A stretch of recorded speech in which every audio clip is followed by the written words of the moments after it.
Oi, gente, boa tarde. Meu nome é Tamara. Eu estou como diretora técnica da UPA Sul atualmente. E mais uma vez, nas horas vagas, eu sou residente de ginecologia e obstetrícia, tá? Confesso para vocês que esse slide aqui eu reaproveitei de uma aula que eu tive na residência, que eu apresentei na residência, né? É, E que eu achei que tinha bastante informação que era pertinente, tá?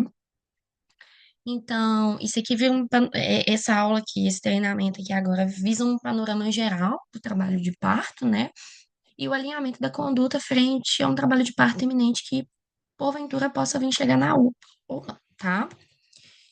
É, Então, o trabalho de parto, né? Eu achei importante primeiro a gente fazer a definição dele, depois caracterizar cada fase, tá? Definição são as contrações uterinas regulares que causam o apagamento e a dilatação do colo cervical. Então, são aquelas contrações uterinas capazes de mudar o colo. Tá bom? E ele vai da dilatação total, não é que vai, né? Ele causa dilatação total e a expulsão do bebê e posteriormente a expulsão da placenta, tá? A fase ativa do trabalho de parto a gente, como tudo na obstetrícia, tem divergência quanto aos valores de tamanho da dilatação, tá? Mas a gente pode achar de 4 centímetros, mas as referências atuais preconizam 6 centímetros, tá bom? E uma dinâmica uterina positiva são duas contrações efetivas, tá? Então, são duas contrações de 20 segundos no espaço de 10 minutos, tá bom? E lá na maternidade, a gente interna as pacientes na fase ativa do trabalho de parto. Se é uma paciente com um pré-natal de alto risco, uma gestação de alto risco, por exemplo, uma paciente com pré-eclâmpsia, a gente interna com 37 semanas para uma indução. Paciente com crescimento restrito, do feto, crescimento uterino restrito, interna com 37 semanas para indução, tá? Se é uma gestação de risco habitual e a paciente desencadeia o trabalho de parto naturalmente, a gente interna quando está na fase ativa. As fases clínicas do trabalho de parto, que eu também acho extremamente importante a gente caracterizar. A gente tem o primeiro período, né, que ele tem a dilatação, ali a modificação do colo, e a gente tem duas fases dentro desse primeiro período, tá? A gente primeiro tem a fase latente, depois a gente tem a fase ativa. Na maternidade, a gente não interna na fase latente, tá bom? Então, assim, é uma paciente que tá ali com 3 centímetros, bolsa íntegra, e tá com, tipo, duas contrações em 10 minutos, a gente reavalia daqui a 2 horas de novo. Se o colo não modificou, ela vai para casa dela, tá? Ai, mas ela tá com contração. Beleza, mas essas contrações, elas podem parar, tá? Existem estudos falando que tem uma variabilidade extremamente imensa na duração dessa fase latente do trabalho de parto.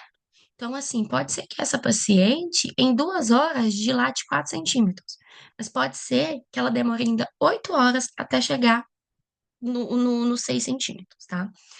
Na maternidade, a gente considera dilatação para a fase ativa 5 centímetros. Então, lá na maternidade, lá na Carmela, a gente interna com 5 centímetros de dinâmica positiva, tá bom? Então, a gente tem essa divisão da fase latente e da fase ativa, tá? Do trabalho de parto. O segundo período é, é marcado pela expulsão do feto.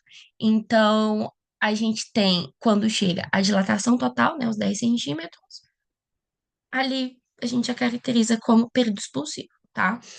É, Existem também diferenças entre primíparas e multíparas, tá? Que eu vou até abordar isso um pouco mais ali na frente. Em pacientes que estão parindo a primeira vez, esse expulsivo a gente tem de uma tolerância até de 2 horas e em múltiplas de 1 hora, tá? Isso muda conforme a analgesia de parto, enfim, múltiplos fatores, mas isso não vai ser importante não, porque o bebê, se Deus quiser, vai nascer na maternidade.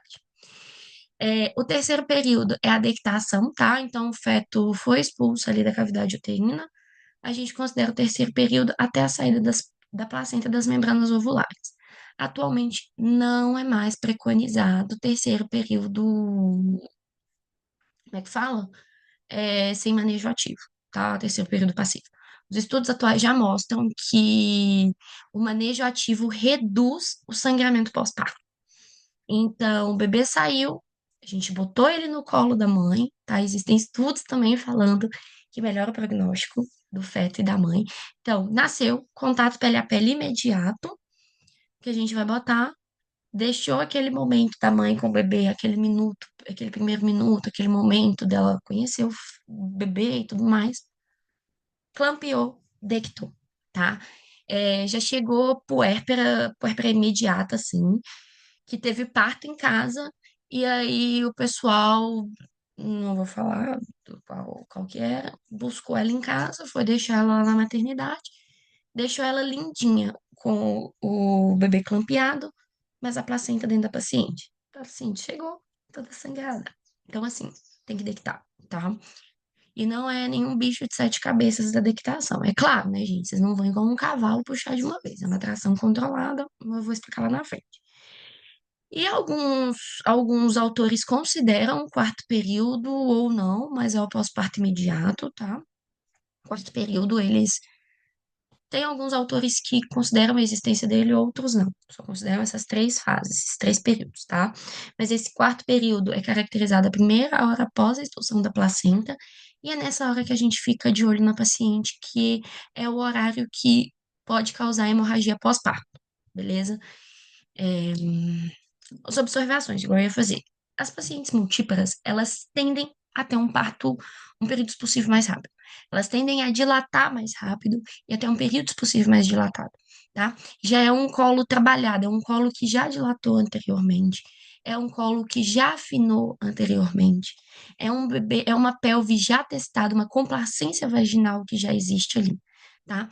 Então, tanto que nas multíparas, a dilatação é, o afinamento da membrana e a centralização, eles acontecem tudo ao mesmo tempo. Já na primípara, não. Ela tende a centralizar e a afinar primeiro e depois dilatar. Então, às vezes, quando a gente vai fazer o toque vaginal, na primípara, tá aquele colo fininho, aquele colo centralizado, mas você consegue botar um dedo, tá? E o colo fino e centrado não é justificativa para internar. Tem também a observação do parto pélvico, tá? Por isso que é extremamente importante a gente fazer um toque vaginal para ver a apresentação fetal, tá bom? O parto pélvico, ele não é uma conduta lá nossa da maternidade. A paciente chegou e tem condição de subir para cesárea, dependendo dos fatores de risco, de como foi a gestação dela, é cesariana, tá? Porque a gente sabe que tem o risco de fazer cabeça derradeira, tá bom? E para isso, para desfazer essa questão, a gente vai ter manobras específicas que são conduzidas dentro de um ambiente de uma maternidade, dentro de um centro obstétrico, tá?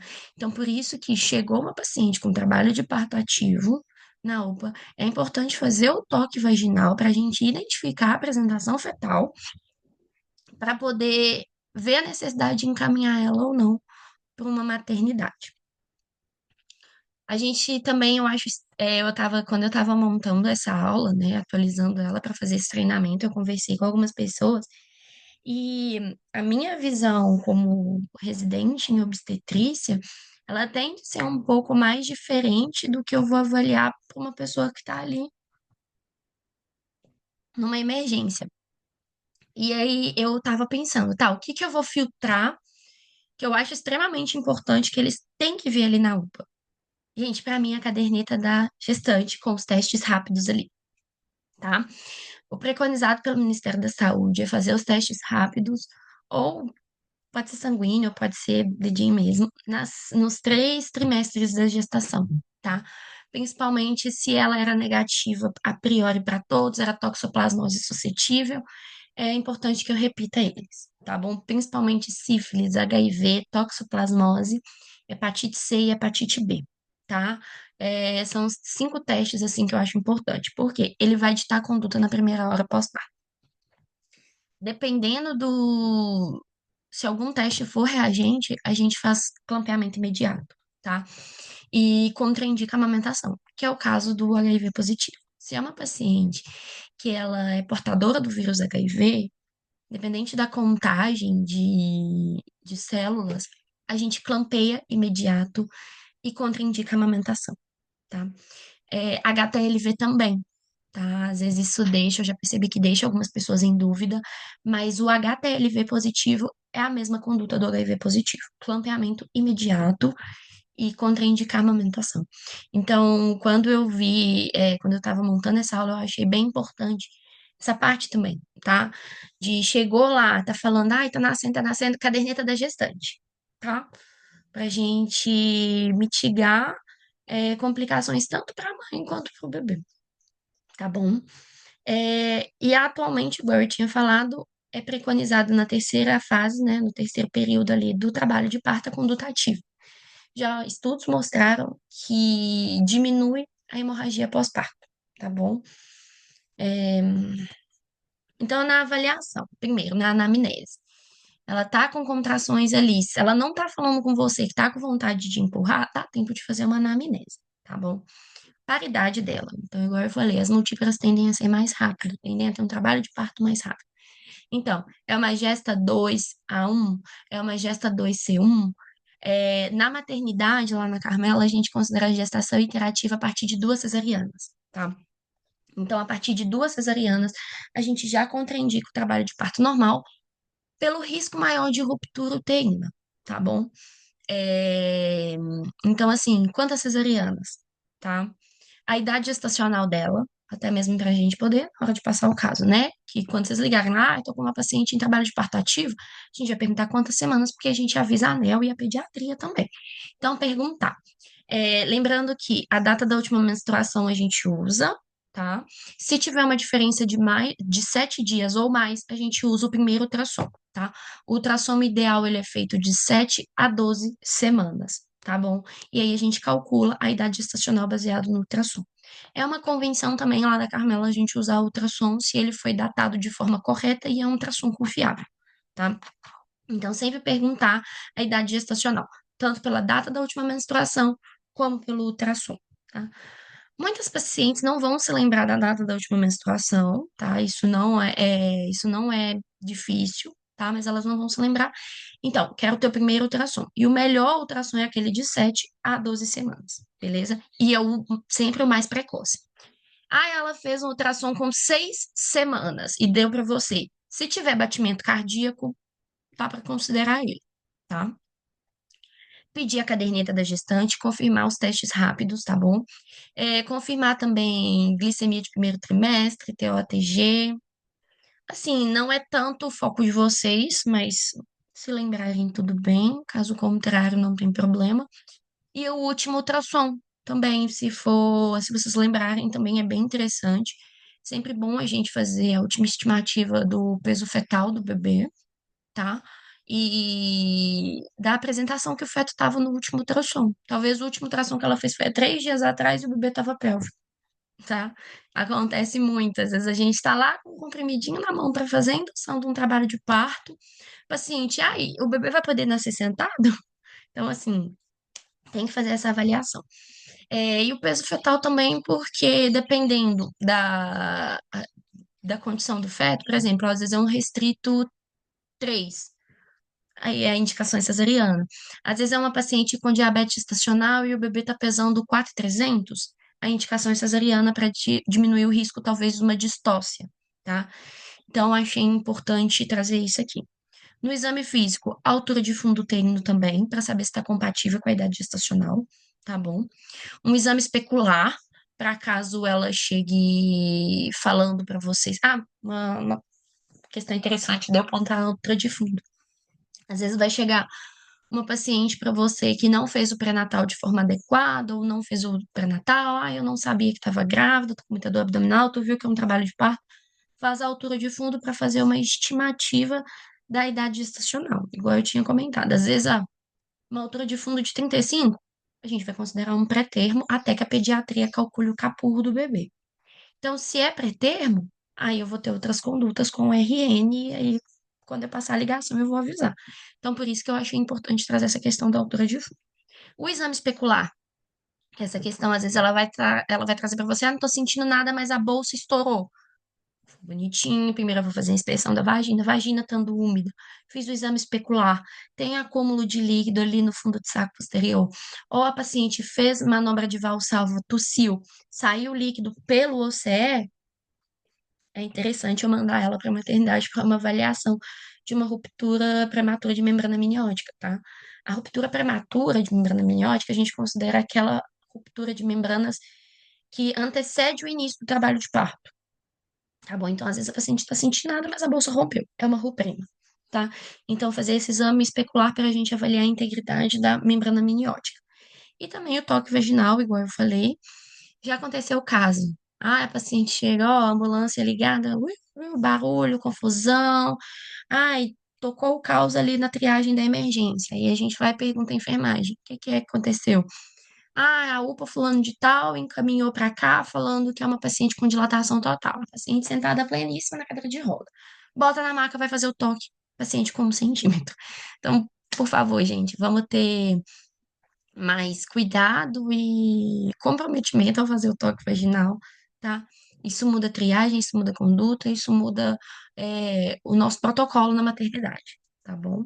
Então, fazer um toque vaginal, não vou cobrar, eu não vou cobrar nada, mas assim, a gente não cobra quando chega na maternidade variedade de apresentação, variedade de posição fetal, a gente não cobra a altura da apresentação fetal, a gente só vai perguntar qual a apresentação e qual a dilatação média, mais ou menos, tá? Às vezes, é uma paciente que tá ali mais ou menos com umas 5 polpas. Não, manda pra cá, a gente vai avaliar.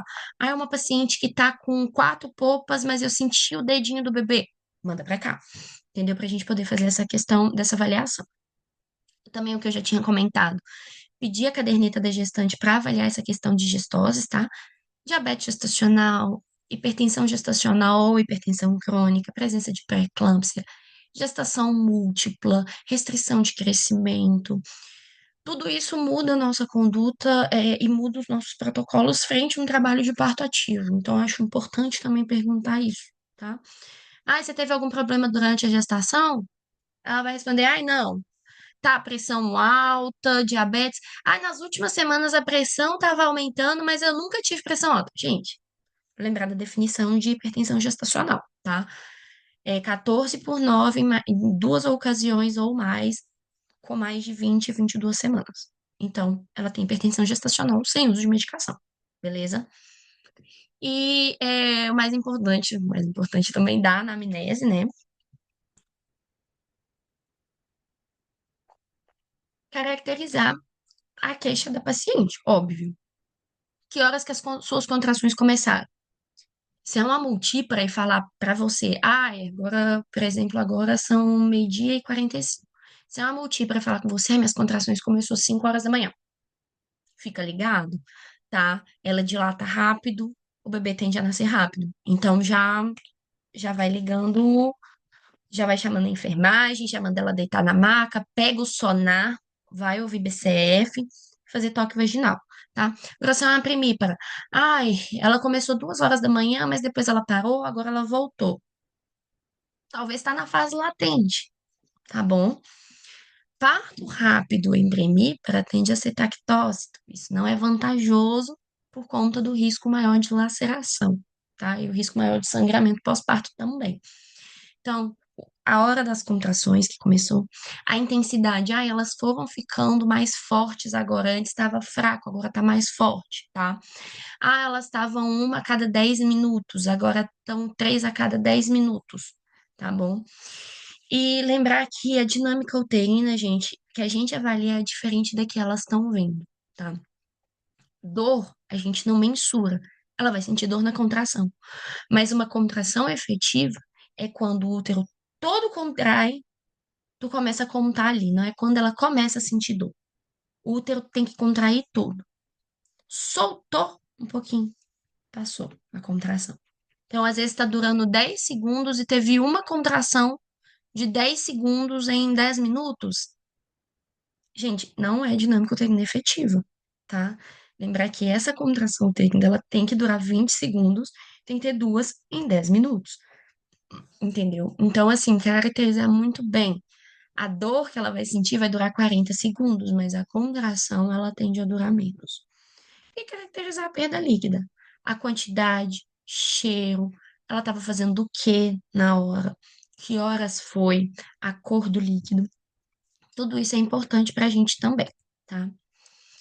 Se acontecer o trabalho de parto na UPA, eu sou o tipo de pessoa que eu sou contra parto fora da maternidade, porque sempre vou pensar tudo ali que vai acontecer, né? A gente tem que estar preparado para tudo que acontecer. Mas se acontecer na UPA, de imediato, o bebê nasceu ali, aqueceu o RN, tá?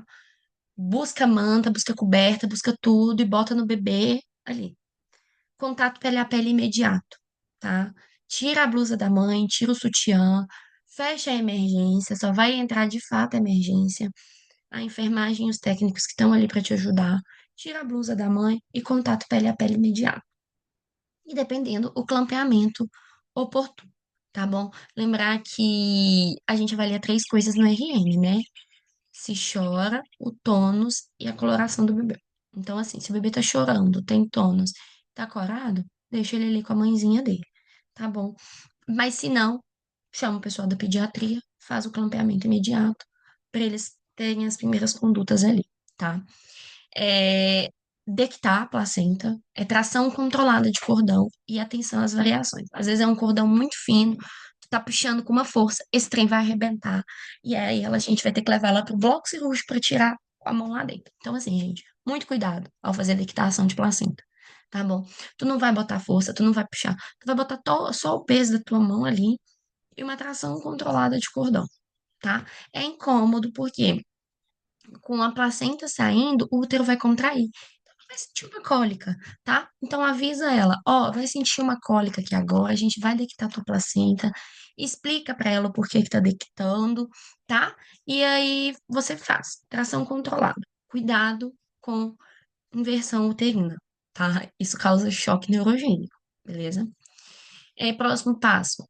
Não é função de vocês fazer sutura de laceração em canal de parto, em via vaginal, assim, mas fazer pelo menos uma revisão mínima ali, gente. Colocar uma compressa no canal vaginal para diminuir o volume do sangramento, até que a gente consiga encaminhar o mais rápido possível essa paciente para maternidade de referência, seja o HU, seja a Carmela, tá? Então, tentar ter atenção a isso. E nunca também esquecer de, antes de acontecer o trabalho de parto, escutar o BCF, tá bom? Para essa aula eu usei bastante o UpToDate, tá? E os livros, tá bom? De técnica cirúrgica. Espero que ajude vocês, ouçam o BCF e façam toque vaginal, tá?